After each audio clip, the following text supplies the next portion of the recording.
Viewers, আজকে আমি আপনাদের জন্য একটা রেসিপি নিয়ে আসছি, তা হলো ফ্রুট কাস্টার্ড।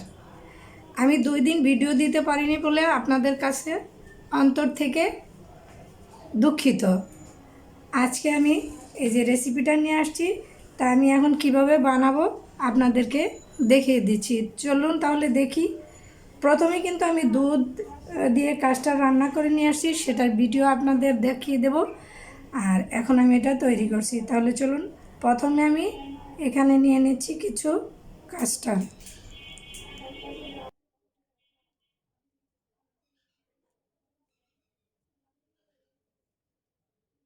এখন আমি দিয়ে দিব এখানে ভ্যানিলা চকলেট কেক। আপনারা চাইলে অন্য কোনো কেকও দিতে পারেন, অসুবিধা নেই। তবে আমার কাছে চকলেট কেকটা খুবই মজা লাগে, তাই আমি দিলাম।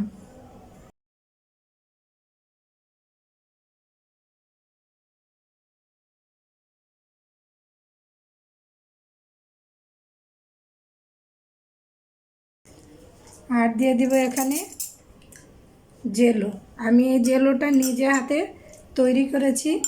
আপনাদেরকে আমি দেখিয়ে দেব কিভাবে আমি এই জেলোটা তৈরি করেছি পরবর্তীতে।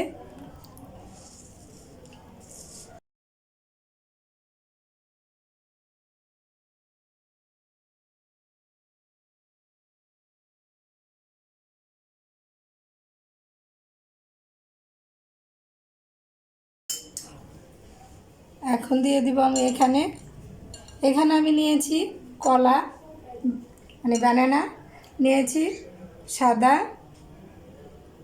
আঙ্গুর নিয়েছি, আপেল, আর নিয়েছি কালো আঙ্গুর ও ডালিম, মানে আনার যেটাকে বলে। এখন আমি এটাকে মিক্স করব।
এখন আমি এখানে দিয়ে দেব আজোয়া খেজুর।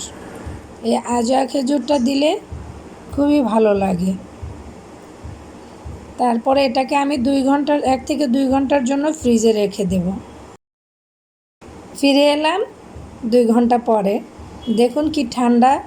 এই ডেজার্টটা আপনাদের খেতে খুব ভালো লাগবে। এটা গরমের দিনেও খুব ভালো লাগবে, এবং সামনে রোজা আসছে, রোজার মধ্যে এই ফ্রুট কাস্টার্ডটা খুবই অসম্ভব মজাদার, স্বাস্থ্যের জন্য ভালো। আপনাদের অবশ্যই ভালো লাগবে, আমি আশা করি। আপনারা দেশ ও দেশের বাইরে যারাই আছেন সবাই একটু ট্রাই করে দেখবেন, ভালো লাগবে। আপনাদের ভালোবাসাই আমার কাম্য। তবে ভালো লাগলে কমেন্ট করবেন, লাইক দিবেন। ইনশাল্লাহ আবার ফিরে আসবো অন্য কোনো রেসিপি নিয়ে। এ পর্যন্ত সবাই ভালো থাকেন। দেখুন কি সুন্দর লাগছে। আল্লাহ হাফেজ, আসসালামু আলাইকুম।